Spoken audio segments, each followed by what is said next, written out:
Katsoin yhtä kuvaa, monta lapsuuteni iltaa. Siinä kaksi pientä lasta kulki vaarallista siltaa.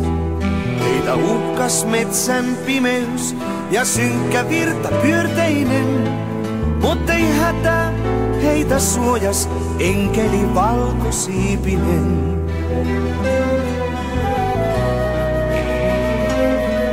Kun tänään katson sinuun ja sua uneen tuuditan, mä muistan päivän leikit, kuinka sua rakastan.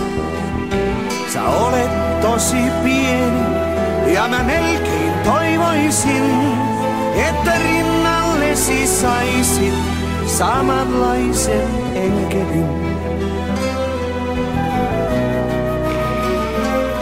Kohta ryntäät maailman ruuhkaa, näet varjoja ja aurinkoa.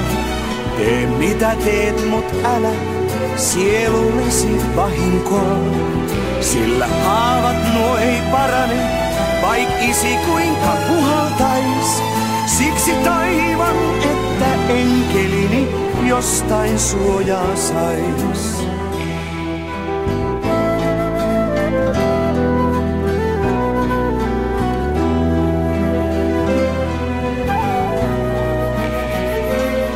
Tuota lapsuuteni kuvaa vielä hetken muistelen. On harmaantuneet värit enkelin, repaleiset siivet sen. Oi jos mä voisin paikata edes laudat lahoimmat, tuon sillan, jonka yli kaikki lapset kulkevat.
Me.